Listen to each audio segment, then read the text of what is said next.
Hello everyone, welcome you all in your own channel learn everything. So ਅਸੀਂ ਕਰ ਰਹੇ ਸੀ physics ਦਾ chapter ਜਿਹਦੇ ਵਿੱਚ ਆਪਾਂ ਕਲਾਸੀਫਿਕੇਸ਼ਨ ਆਫ ਪੀਰੀਓਡਿਕ ਟੇਬਲ ਬਾਰੇ ਵਿੱਚ ਉਹਦੇ ਵਿੱਚ ਅਲੱਗ-ਅਲੱਗ ਐਟੋਮਿਕ ਰੇਡੀਅਸ ਐਂਡ ਆਇਓਨੇਸ਼ਨ ਐਂਥੈਲਪੀ ਬਾਰੇ ਦੇਖਿਆ ਸੀ। ਜੋ ਅਸੀਂ ਇਸ ਵੀਡੀਓ 'ਚ ਦੇਖਾਂਗੇ ਨਾ ਉਹ ਦੇਖਾਂਗੇ ਦਾ ਫੈਕਟਰ ਅਫੈਕਟਿੰਗ ਦਾ ਆਇਓਨੇਸ਼ਨ ਐਂਥੈਲਪੀ। ਕਿਹੜੇ-ਕਿਹੜੇ ਫੈਕਟਰਸ ਅਫੈਕਟ ਕਰਦੇ ਆਇਓਨੇਸ਼ਨ ਐਂਥੈਲਪੀ ਨੂੰ। ਆਇਓਨਾਈਜੇਸ਼ਨ ਐਂਥੈਲਪੀ ਬਾਰੇ ਆਲਰੇਡੀ ਮੈਂ ਤੁਹਾਨੂੰ ਕਾਫੀ ਕੁਝ ਦੱਸ ਚੁੱਕੀ ਹਾਂ, ਠੀਕ ਆ। ਇਹਦੇ ਵਿੱਚ ਅਸੀਂ ਉਹਦੇ ਕੁਝ ਕੁਐਸਚਨਸ ਪ੍ਰੈਕਟਿਸ ਕਰਾਂਗੇ, ਕੁਝ ਆਰਡਰਸ ਦੇਖਾਂਗੇ ਐਂਡ ਕਿਹੜੇ-ਕਿਹੜੇ ਉਹਨੂੰ ਫੈਕਟਰ ਅਫੈਕਟ ਕਰਦੇ ਆ ਉਹ ਦੇਖਾਂਗੇ। ਫਸਟ ਆਫ ਆਲ ਮੈਂ ਤੁਹਾਨੂੰ ਇਹ ਦੱਸ ਚੁੱਕੀ ਹਾਂ ਆਇਓਨੇਸ਼ਨ ਐਂਥੈਲਪੀ ਕੀ ਹੁੰਦੀ ਆ। The energy required to remove the electron from the isolated gaseous atom. मतलब कि ਅਸੀਂ ਇਲੈਕਟ੍ਰੋਨ ਨੂੰ ਬਾਹਰ ਕੱਢਣਾ ਹੈ ਨਾ, ਉਹਦੇ ਆਈਸੋਲੇਟਡ ਗੈਸੀਅਸ ਐਟਮ ਦੇ ਵਿੱਚੋਂ ਬਾਹਰ ਕੱਢਣਾ ਤੇ ਉਹਦੇ ਲਈ ਕੋਈ એનર્ਜੀ ਤਾਂ ਚਾਹੀਦੀ ਹੋਗੀ। ਕਿਉਂ? ਕਿਉਂਕਿ ਉਹ ਸਾਰੇ ਇਲੈਕਟ੍ਰੋਨ ਨਿਊਕਲੀਅਸ ਦੀ ਪੁੱਲ ਨਾਲ ਅਟਰੈਕਟਡ ਹੈਗੇ ਨੇ। ਦੈਟ ਮੀਨਸ ਜਦੋਂ ਮੈਂ ਬਾਹਰ ਕੱਢਣਾ ਮੈਨੂੰ ਕੋਈ એનર્ਜੀ ਚਾਹੀਦੀ ਆ। ਉਸ એનર્ਜੀ ਨੂੰ ਆਪਾਂ ਜੇ ਆਪਾਂ ਸਿੰਪਲ ਲੈਂਗੁਏਜ ਕਹੀਏ ਉਹ ਕੀ ਕਹਿੰਦੇ ਆ, ਆਇਓਨੇਸ਼ਨ ਐਂਥੈਲਪੀ। ਹੁਣ ਕਿਹੜੇ ਕਿਹੜੇ ਫੈਕਟਰ ਇਫੈਕਟ ਗੱਲ ਕਰਦੇ ਆ। First is size of atom. ठीक है जी, साइज ਤੇ ਬਹੁਤ ਡਿਪੈਂਡ ਕਰਦੀ ਆ। ਸਾਈਜ਼ ਤੇ ਕਿੱਦਾਂ ਡਿਪੈਂਡ ਕਰਦੀ ਆ, ਦੇਖੋ ਜੇ ਤਾਂ ਹੋਏਗਾ ਸਾਈਜ਼ ਛੋਟਾ, ਦੇਖੋ ਦੋ ਐਟਮ ਲੈਣੇ, ਇੱਕ ਦਾ ਸਾਈਜ਼ ਛੋਟਾ ਹੈ, ਇੱਕ ਦਾ ਸਾਈਜ਼ ਵੱਡਾ। ਸਾਈਜ਼ ਛੋਟਾ means the outermost electron is very close to nucleus. ਠੀਕ ਹੈ ਨਾ ਜੀ, outermost electron is very close to nucleus. ਜਿਹੜਾ ਆਊਟਰ ਮੋਸਟ ਇਲੈਕਟ੍ਰੋਨ ਜਦੋਂ ਨਿਊਕਲੀਅਸ ਤੇ ਲੱਗ ਗਿਆ, ਦੈਟ ਮੀਨਸ ਇਹਨੂੰ ਜ਼ਿਆਦਾ ਪਕੜਿਆ ਹੋਏਗਾ, ਜ਼ਿਆਦਾ ਖਿੱਚਿਆ ਹੋਏਗਾ। ਸਮਝਦੇ ਗੱਲ, ਜ਼ਿਆਦਾ ਖਿੱਚਿਆ ਹੋਏਗਾ ਦੈਟ ਮੀਨਸ ਕਿ ਇਹਨੂੰ ਕੱਢਣਾ ਕੀ ਹੋਏਗਾ ਬਾਹਰ, ਔਖਾ। ਹੁਣ ਇਹ ਸਾਈਜ਼ ਵੱਡਾ ਯਾਨੀ ਕਿ ਇਹ ਇਲੈਕਟ੍ਰੋਨ ਨਿਊਕਲੀਅਸ ਦੀ ਪੁੱਲ ਤੋਂ ਥੋੜਾ ਦੂਰ ਚਲ ਗਿਆ। ਦੈਟ ਮੀਨਸ ਇਹਨੂੰ ਕੱਢਣ ਲਈ ਇੰਨੀ ਜ਼ਿਆਦਾ એનર્ਜੀ ਨਹੀਂ ਲੱਗੇਗੀ। ਦੈਟ ਮੀਨਸ ਇਹਦੀ ਕੇਸ ਜਿਹੜੀ ਆਇਓਨੇਸ਼ਨ ਐਂਥੈਲਪੀ ਆ ਉਹ ਕੀ ਹੋਏਗੀ, ਘੱਟ ਹੋਏਗੀ। ਇਹਦੀ ਕੇਸ ਆਇਓਨੇਸ਼ਨ ਐਂਥੈਲਪੀ ਕੀ ਹੋਏਗੀ, ਜ਼ਿਆਦਾ ਹੋਏਗੀ, ਲਾਰਜ ਹੋਏਗੀ। ਠੀਕ ਹੈ ਜੀ, ਸੋ ਸਮਝ ਆਇਆ ਤੁਹਾਨੂੰ। ਜੇ ਸਾਈਜ਼ ਘੱਟ ਆ that means smaller the size, ठीक है, higher is ionization enthalpy. So इसे लिए की सीगा ट्रेंड जे तुहानू याद होवे, as we move along the period, जदों ਅਸੀਂ अलोंग द पीरियड ਜਾਂਦੇ ਸੀ ਜਿਹੜਾ ਸਾਈਜ਼ ਕੀ ਸੀਗਾ ਕਰਦਾ, ਐਟੋਮਿਕ ਸਾਈਜ਼ ਕੀ ਕਰਦਾ ਸੀਗਾ, ਡਿਕਰੀਜ਼ ਕਰਦਾ ਸੀਗਾ। ਇਸੇ ਲਈ ਇਹਦੇ ਨੂੰ ਆਇਓਨੇਸ਼ਨ ਐਂਥੈਲਪੀ ਇਨਕਰੀਜ਼ ਕਰਦੀ। ਐਜ਼ ਵੀ ਮੂਵ ਡਾਊਨ ਦ ਗਰੁੱਪ, ਐਟੋਮਿਕ ਸਾਈਜ਼, ਜੇ ਆਪਾਂ ਐਟੋਮਿਕ ਸਾਈਜ਼ ਦੀ ਗੱਲ ਕਰੀਏ ਉਹ ਇਨਕਰੀਜ਼ ਕਰਦਾ ਸੀ। ਕਿਉਂ? ਕਿਉਂਕਿ ਨੰਬਰ ਆਫ ਸ਼ੈਲ ਜਿਹੜੇ ਆ ਇਨਕਰੀਜ਼ ਕਰਦੇ ਸੀ। ਮਤਲਬ ਇਲੈਕਟ੍ਰੋਨਸ ਤੋਂ ਅਗਲੇ ਸ਼ੈਲ ਚ ਜਾਈ ਜਾਂਦਾ ਸੀ। ਜੋ ਦੂਰ ਜਾਈ ਜਾਂਦਾ ਦੈਟ ਮੀਨਸ ਇਦਾਂ ਨੂੰ ਆਇਓਨੇਸ਼ਨ ਐਂਥੈਲਪੀ ਕਰਦੀ ਆ, ਡਿਕਰੀਜ਼ ਕਰਦੀ ਆ। Size the concept I think ਤੁਹਾਨੂੰ ਸਮਝ ਆ ਗਿਆ ਹੋਵੇਗਾ। ਨੈਕਸਟ ਅਸੀਂ ਡਿਸਕਸ ਕਰਨਾ ਹੈ ਚਾਰਜ ਦਾ। ਠੀਕ ਹੈ, next is the effect of nuclear charge. Second is nuclear charge. Okay, charge ਦਾ ਹੁਣ ਉਹੀ ਕਨਸੈਪਟ ਆ। ਜਿੱਦਾਂ ਜਿੱਦਾਂ ਚਾਰਜ ਇਨਕਰੀਜ਼ ਕਰੇਗਾ, as the nuclear charge increases, charge ਵੱਧ ਗਿਆ, ਦੈਟ ਮੀਨਸ ਉਸ ਬਾਹਰ ਵਾਲੇ ਆਊਟਰ ਮੋਸਟ ਇਲੈਕਟ੍ਰੋਨ ਨੇ ਜ਼ਿਆਦਾ ਖਿੱਚ ਲਿਆ। ਦੈਟ ਮੀਨਸ ਉਹਨੂੰ ਬਾਹਰ ਕੱਢਣਾ ਕੀ ਹੋ ਗਿਆ, ਫਿਰ ਔਖਾ ਹੋ ਗਿਆ। ਸਮਝਦੇ, ਨਿਊਕਲੀਅਰ ਚਾਰਜ ਵੱਧ ਗਿਆ ਦੈਟ ਮੀਨਸ ਅਸੀਂ ਤਾਂ ਆਊਟਰ ਮੋਸਟ ਇਲੈਕਟ੍ਰੋਨ ਨੂੰ ਬਾਹਰ ਕੱਢਣਾ ਨਾ। ਉਹਨੂੰ ਬਾਹਰ ਕੱਢਣ ਲਈ ਜਿੰਨੀ એનર્ਜੀ ਚਾਹੀਦੀ ਆ ਉਹਨੂੰ ਆਪਾਂ ਕੀ ਕਹਿੰਦੇ, ਆਇਓਨਾਈਜ਼ੇਸ਼ਨ ਐਂਥੈਲਪੀ। ਠੀਕ ਹੈ, ਬਟ ਜੇ ਚਾਰਜ ਵੱਧ ਗਿਆ ਨਿਊਕਲੀਅਸ ਦਾ ਦੈਟ ਮੀਨਸ ਉਹਨੇ ਬਾਹਰ ਵਾਲੇ ਇਲੈਕਟ੍ਰੋਨ ਨੂੰ ਬਹੁਤ ਜ਼ੋਰ ਕੇ ਪਕੜ ਲੈਣਾ ਤੇ ਸਾਨੂੰ ਉਹਨੂੰ ਕੱਢਣ ਲਈ ਕੀ ਕਰਨੀ ਪੈਣੀ, ਜ਼ਿਆਦਾ એનર્ਜੀ ਲਗਾਉਣੀ ਪੈਣੀ। ਦੈਟ ਮੀਨਸ ਆਇਓਨੇਸ਼ਨ ਐਂਥੈਲਪੀ ਕਰ ਜਾਣੀ, ਇਨਕਰੀਜ਼ ਕਰ ਜਾਣੀ। So as the nuclear charge increases, ionisation enthalpy increases. Second point भी क्लियर हो गया। Third is the screening effect. Screening effect. Now what is the screening effect. देखो हुंदा की आ, जे मैं मल्टी इलैक्ट्रॉन जेडे एटम है उन्हां दी गल करा, ठीक है, जिन्हां विच बहुत सारे इलैक्ट्रॉन्स है उन्हां दी मैं गल करा, उन्हां दे केस दे विच ਉਹਦੇ ਵਿੱਚ ਕੀ ਹੁੰਦਾ, ਜਿਹੜੇ ਇਨਰ ਇਲੈਕਟ੍ਰॉन्स ਆ ਨਾ, ਅੰਦਰ ਵਾਲੇ ਇਲੈਕਟ੍ਰॉन्स ਜਿਹੜੇ ਹੋਣਗੇ, let's say this is the nucleus, this is the atom, ਆ ਚ ਅਲੱਗ-ਅਲੱਗ ਸ਼ੈਲ ਬਣੇ ਨੇ, ਇਹ ਹੈਗਾ ਆਊਟਰ ਮੋਸਟ ਇਲੈਕਟ੍ਰੋਨ। ਜਿਹੜੇ ਅੰਦਰ ਵਾਲੇ ਇਲੈਕਟ੍ਰॉन्स ਹੈਗੇ ਨੇ ਜਿੰਨੇ ਜ਼ਿਆਦਾ ਹੋਣਗੇ ਉਹ ਬਾਹਰ ਵਾਲੇ ਜਿਹੜਾ ਆਊਟਰ ਮੋਸਟ ਇਲੈਕਟ੍ਰੋਨ ਜਿਹਨੂੰ ਮੈਂ ਬਾਹਰ ਕੱਢਣਾ, ਜਿਹਨੂੰ ਬਾਹਰ ਕੱਢਣ ਨੂੰ ਜਿਹੜੀ એનર્ਜੀ ਚਾਹੀਦੀ ਜਿਹਨੂੰ ਆਪਾਂ ਆਇਓਨੇਸ਼ਨ ਐਂਥੈਲਪੀ ਬੋਲਦੇ ਆ, ਉਹਨੂੰ ਸ਼ੀਲਡ ਕਰ ਲੈਣਗੇ।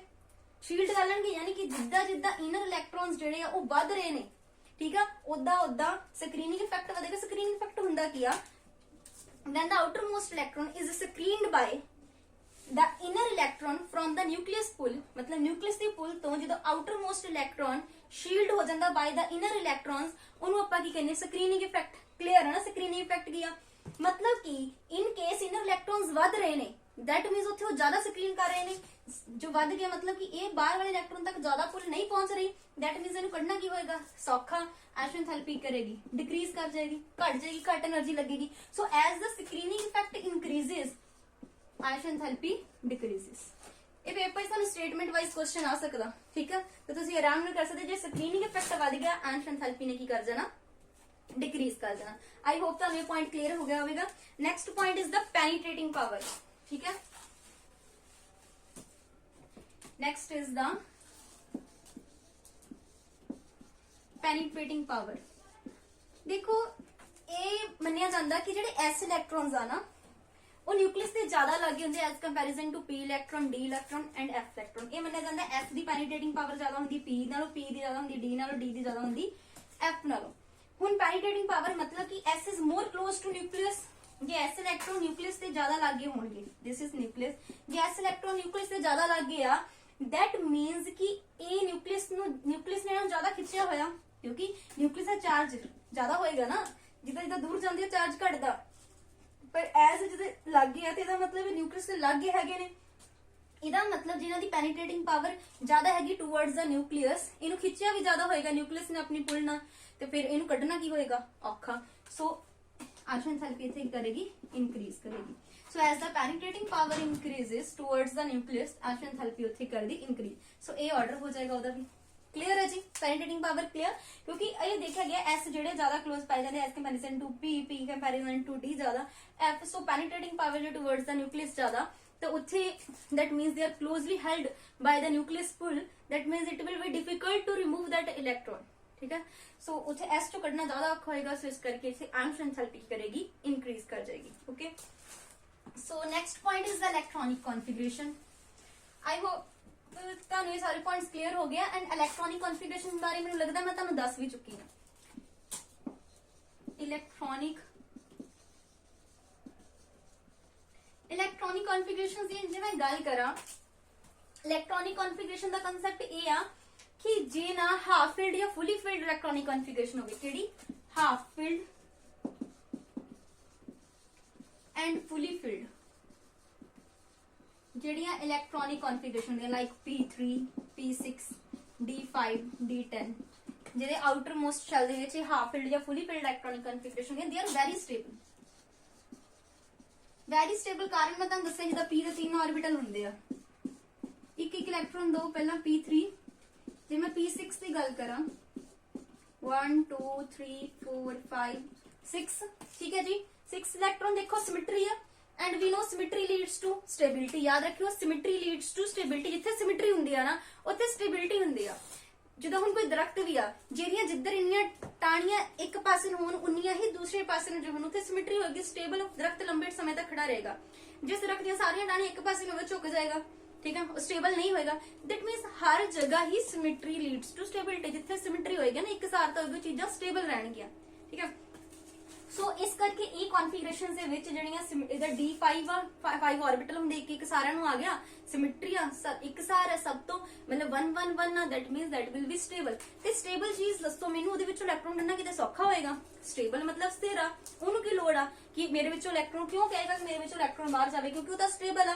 ਸੋ ਇਹਦੇ ਵਿੱਚੋਂ ਇਲੈਕਟ੍ਰੋਨ ਕੱਢਣਾ ਕੀ ਹੋ ਜਾਂਦਾ, ਬਹੁਤ ਜ਼ਿਆਦਾ ਔਖਾ। ਇਸ ਲਈ ਆਇਨੇਸ਼ਨ ਥੈਰੇਪੀ ਕੀ ਕਰ ਜਾਂਦੀ ਹੈ, ਇਸ ਕੇਸ 'ਚ ਇਨਕਰੀਜ਼ ਕਰ ਜਾਂਦੀ ਹੈ। ਕਲੀਅਰ ਆ? ਆਇਨੇਸ਼ਨ ਥੈਰੇਪੀ ਕੀ ਕਰਦੀ ਆ, इंक्रीज कर सकती है in case of half filled and fully filled configuration. इत्थे ना एक कंसेप्ट आंदा है, करके देखते हैं आप। सोडियम ते मैग्नीशियम की गल करते हैं आप, Na positive and Mg positive. Let's say पहले Na की कॉन्फिगरेशन है, it is 11, it is 12, 1s2 2s2। पहला ਅਸੀਂ ਸਿੰਪਲ Na ਤੇ Mg ਦੀ ਗੱਲ ਕਰਦੇ ਹਾਂ, 1s2 2s2 2p6। ओके, ये लिखते हैं 1s2 2s2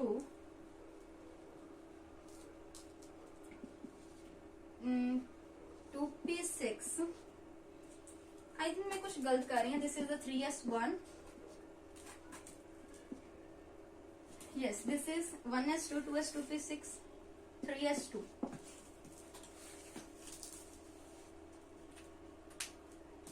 हाँ जी, देखो सोडियम ते मैग्नीशियम की आप गल करिए, ठीक है।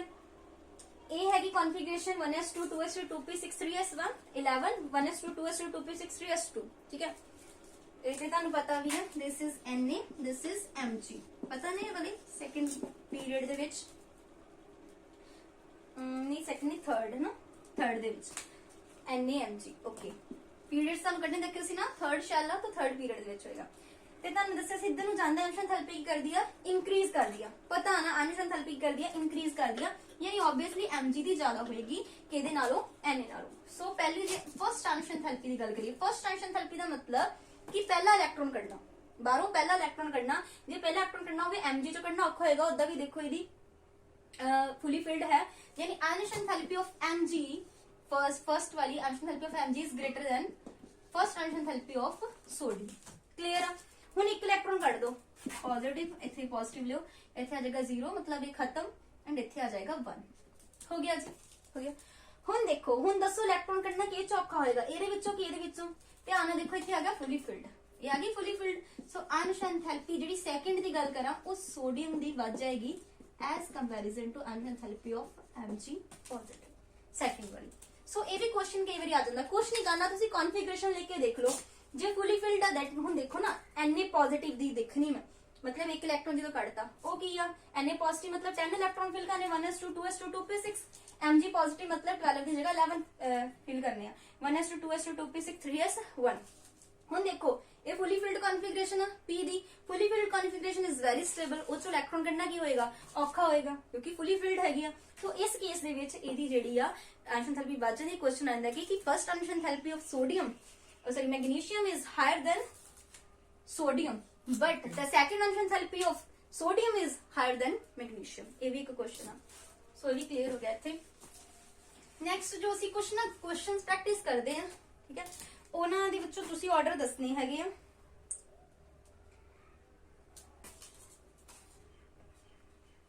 ਓਕੇ ਸੋ ਤੁਸੀਂ ਦੱਸਣਾ ਇਹਦੇ ਵਿੱਚੋਂ ਲੋਅਰ ਐਮਸ਼ਨ ਐਂਥੈਲਪੀ ਕਿਹਦੀ ਆ।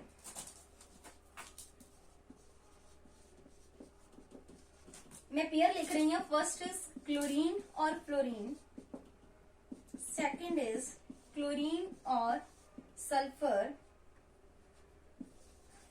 थर्ड इज के और AR potassium and argon and fourth is xenon और क्रिप्टॉन ठीक है जी।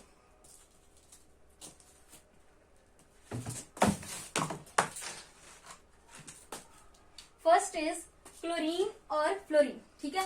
सो जो तुहानू पीरियोडिक टेबल याद होवे group number 17 fluorine chlorine bromine and iodine हुणे आपां कीता down the group ionisation enthalpy decreases so chlorine दी घट जाएगी फ्लोरीन नालों सो क्लोरीन दी घट होएगी। सो उस तो बाद Cl एंड F याद होवे Al Si PS then Cl आंदा ना ये वाला पूरा तुहानू याद होवे aluminium silicon phosphorus sulphur and then chlorine. So इधर जो as we move along the period emission enthalpy increases so S से Cl चो केदी वध जाएगी Cl दी घट के ही हो जाएगी S से क्लियर। उस तो बाद K and AR so ਇਹਦੇ ਵਿੱਚੋਂ ਦੇਖੋ ਆਰਗਨ ਨੋਬਲ ਗੈਸ ਬਹੁਤ ਜ਼ਿਆਦਾ ਉਹ ਤਾਂ ਹਾਈ ਹੋਏਗੀ K ਦੀ ਘਟ ਹੋਏਗੀ ਤੁਸੀਂ ਪੂਰਾ ਲਿਖ ਵੀ ਲੈਣਾ ਠੀਕ ਹੈ। ਇੱਥੇ AR ਆ ਜਾਏਗਾ ਸਾਡੇ ਕੋ ਠੀਕ ਹੈ। ਸੋ ਜਿੱਦੇ ਆਪਾਂ ਡਾਊਨ ਦਾ ਜਾਣਾ ਘਟ ਜਾਣੀ ਆ ਤਾਂ K ਦੀ ਘਟ ਜਾਏਗੀ। ਐਦੀ ਜ਼ੀਨੋਨ ਕ੍ਰਿਪਟੋਨ ਦੇ ਵਿੱਚੋਂ K ਦੀ ਘਟ ਹੋ ਜਾਏਗੀ ਕ੍ਰਿਪਟੋਨ ਉੱਪਰ ਹੁੰਦਾ than xenon as we move down the group ionisation enthalpy decreases so xenon ਦੀ ਘਟ ਜਾਏਗੀ। ਸੋ ਇਹ ਕਿਹੜੇ ਹੋ ਗਏ xenon than K than S than Cl। Next question ਦੇਖਦੇ ਆ ਆਪਾਂ ਤੁਸੀਂ ਪਹਿਲਾਂ ਖੁਦ ਹੀ ਟਰਾਈ ਕਰਕੇ ਫਿਰ ਮੇਰੇ ਨਾਲ ਮੈਚ ਕਰਿਓ ਠੀਕ ਹੈ ਇੱਧਰ ਜਿਹੜੇ ਮੈਂ ਕਰ ਰਹੀ ਹਾਂ। ਨੈਕਸਟ ਹੈ ਇਹਨਾਂ ਵਿੱਚੋਂ ਲਾਰਜੈਸਟ ਦੱਸਣੀ ਤੁਸੀਂ ਕਿਹਦੀ ਆ लार्जेस्ट बहुत इंपॉर्टेंट है। First is F O and N second is Mg P AR ਇਹਨਾਂ ਦੋਨਾਂ ਵਿੱਚੋਂ ਦੱਸਣੀ ਹੈ ਤੁਸੀਂ ਠੀਕ ਹੈ ਕਿਹਦੀ ਆ। ਦੇਖੋ B C N O F N E ਬਕਨੋ ਪਨੀ ਇਹ ਆਰਡਰ ਹੁੰਦਾ ਮਤਲਬ ਪੀਰੀਓਡਿਕ ਟੇਬਲ ਤੇ ਮੈਂ ਲਿਖ ਰਹੀ ਹਾਂ ਤੁਹਾਨੂੰ ਯਾਦ ਹੋਣਾ ਚਾਹੀਦਾ। ਸੋ B C ਇੱਥੇ ਮਾਰਕ ਕਰੇ F O N this is F this is O and this is N along the period emission enthalpy increases so सबसे ज्यादा केदी हो गई fluorine the. Next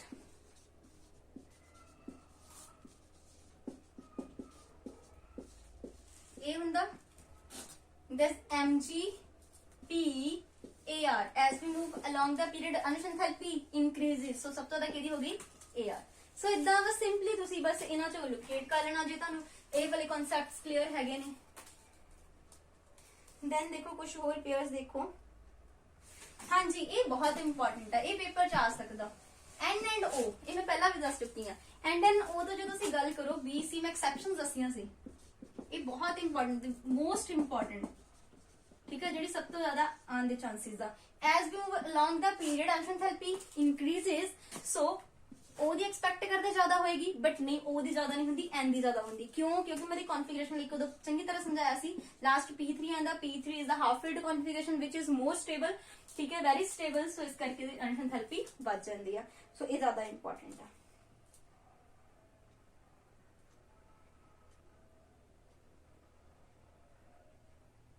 next is Na and Na positive, Na और Na positive, ठीक है। ਹੁਣ ਦੇਖੋ Na ਤੇ Na पॉजिटिव ਦੇ ਵਿੱਚੋਂ ਉਹਨਾਂ ਨੇ ਪੁੱਛਿਆ ਹੋਇਆ, ਬਟ ਵੇਟ ਕਰੋ ਇੱਕ ਮਿੰਟ।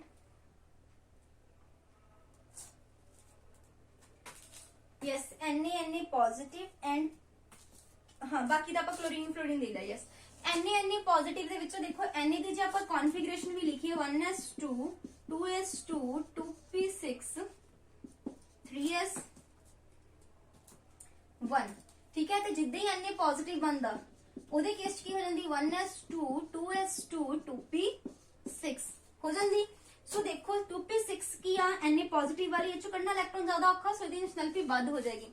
ਜੇ ਤੁਹਾਨੂੰ ਇੱਕ ਹੋਰ ਕਨਸੈਪਟ ਵੀ ਦੱਸਿਆ, ਤੁਹਾਨੂੰ ਯਾਦ ਹੋਵੇ ਮੈਂ ਤੁਹਾਨੂੰ ਦੱਸਿਆ ਸੀ ਨਾ ਕੈਟਾਇਨ ਦਾ ਸਾਈਜ਼ ਹਮੇਸ਼ਾ ਆਪਣੀ ਪੇਰੈਂਟ ਐਟਮ ਨਾਲੋਂ ਕੀ ਹੁੰਦਾ ਘਟ ਜਾਂਦਾ। ਤੇ ਹੁਣ ਮੈਂ ਤੁਹਾਨੂੰ ਸਟਾਰਟਿੰਗ ਚ ਜਾ ਕੇ as the size decreases ionisation enthalpy increases. Why? Size decrease ਕਰਨ ਦਾ ਮਤਲਬ outermost electron is going close to nucleus, ਉਹ ਲਾਗੇ ਚਲ ਗਿਆ ਤੇ ਉਹਨੇ ਜ਼ਿਆਦਾ ਪੁੱਲ ਉੱਥੇ ਖਿੱਚ ਲੈਣਾ ਤੇ ਉਹਨੂੰ ਕੱਢਣਾ ਕੀ ਹੋ ਜਾਣਾ ਔਖਾ। ਸੋ ਇਦਾਂ ਤੁਹਾਨੂੰ ਕੁਐਸਚਨਸ ਅਲੱਗ-ਅਲੱਗ ਤਰ੍ਹਾਂ ਫਰੇਮ ਹੋ ਸਕਦੇ ਆ, ਠੀਕ ਹੈ। ਸੋ ਜਿੰਨੇ ਇਹ ਕਰ ਹੁੰਦੇ ਆ ਚੰਗੀ ਤਰ੍ਹਾਂ ਕਰੋ। ਅਨੁਸ਼ ਐਂਥੈਲਪੀ ਦਾ ਕਨਸੈਪਟ ਮੈਂ ਕਲੀਅਰ ਕਰਾਉਣ ਦੀ ਕੋਸ਼ਿਸ਼ ਕੀਤੀ ਆ। ਨੈਕਸਟ ਵੀਡੀਓ ਦੇ ਵਿੱਚ ਹੁਣ ਆਪਾਂ ਇਲੈਕਟ੍ਰੋਨ ਗੇਨ ਐਂਥੈਲਪੀ ਬਾਰੇ ਦੇਖਾਂਗੇ, ਦੈਨ ਇਲੈਕਟ੍ਰੋਨ ਐਕਟੀਵਿਟੀ ਬਾਰੇ ਦੇਖਾਂਗੇ। ਤਾਂ ਇੱਕ ਦੋ ਕਨਸੈਪਟ ਹੋਰ ਬਚਣਗੇ, ਦੈਨ ਸਾਡਾ ਇਹ ਵਾਲਾ ਜਿਹੜਾ ਪੋਰਸ਼ਨ ਹੈ ਕੰਪਲੀਟ ਹੋ ਜਾਏਗਾ ਸਿਲੇਬਸ ਦੇ ਵਿੱਚੋਂ। ਜੇ ਵੀਡੀਓ ਪਸੰਦ ਆਉਂਦੀ ਮੈਨੂੰ ਲਾਈਕ ਐਂਡ ਕਮੈਂਟ ਕਰਕੇ ਜ਼ਰੂਰ ਦੱਸਿਆ ਕਰੋ। Thank for watching the video.